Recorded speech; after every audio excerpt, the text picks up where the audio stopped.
I'm Brittany Lewis with Forbes Breaking News.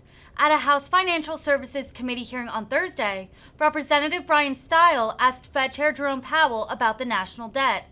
The Wisconsin Republican accused Democrats of passing a stimulus package after Chair Powell had stopped making requests for additional funding.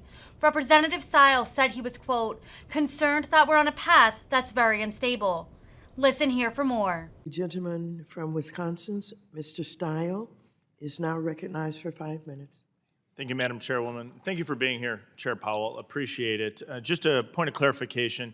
You noted that you ended your public statements in support of fiscal stimulus by the end of 2020. Is that correct? Yes. And so it'd be after that that the Democrats, under one-party control, passed $1.9 trillion of additional fiscal stimulus. After it had already stopped making public statements in support of additional fiscal stimulus. I have the timeline correct? Yeah, I mean, again, I'm not asking you to opine. I just want to make sure I had the timeline correct.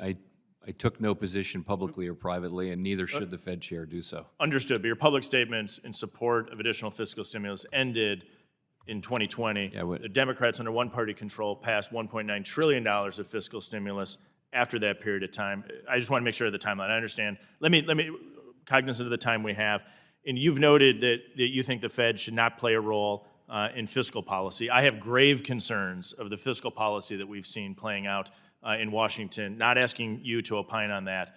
Looking at 2021, we saw real GDP growth about 5.6% in that year. Is that correct?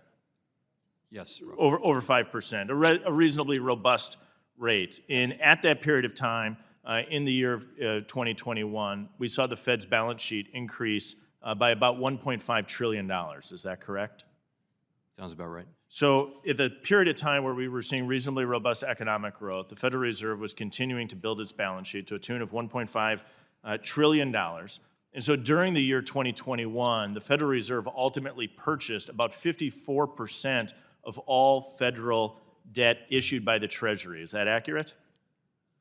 I don't know that. If you have the number in front of you. I have the number in front of me. I think it's worthwhile. Roughly half of the federal debt that was issued in 2021 was acquired by the Fed and placed on the Federal Reserve's balance sheet. My concern is that hid the real cost of borrowing that was being driven by the Biden administration at that time. And my concern is that the Federal Reserve, by increasing their balance sheet by $1.5 trillion at a period of time when Democrats put forward a gigantic stimulus package, after you had stopped your public calls for requesting additional fiscal stimulus, that's all part of the problem. It's both the fiscal policy and the monetary policy coming together. But let me keep going here for a moment.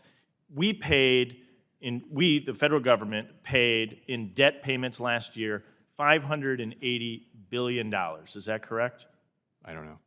That's the numbers I have. It's about 5.8% of our budget, fiscal side. And the projections of CBO interest over the next decade, one of the CBO projects that it will triple to $1.2 trillion. But that's assuming federal debt remains in a range of 2.4% to 3.8%. That's the CBO's projections to get to debt payments increasing to $1.2 trillion by the end of the decade. But we're sitting here at a period of time when the 10-year Treasury yield has crossed 3%, 3.16%, I believe, as of yesterday. A year ago, that was 1.48%. So we're already approaching the high interest rate threshold that CBO has for interest on the debt to triple.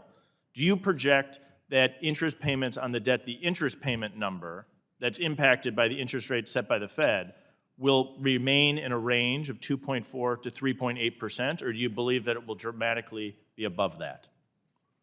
We don't publish projections on on Treasury rates. So as interest rates are moving, as you're doing that, I think appropriately so, to address the inflation environment that we're in, the Federal Reserve doesn't project the cost on the debt moving forward? So internally, we don't publish, as is what I said, but internally, we of course do have a path for the 10-year, for example, and for many, many years, it's always showed rates returning to levels even where we are or even higher. Well, that's what goes into our models, because we assume over time, for example, we're reversing, we're going to be shrinking our balance sheet by in the range of $1 trillion a year. in coming years. So that'll put more supply out. That should put some upward pressure on rates. So we do, it's not our business to project this publicly, but that our assumptions are that rates will return to levels that are somewhat higher. Well, let me for the record state that I'm very concerned that we're going to see interest rates remain high.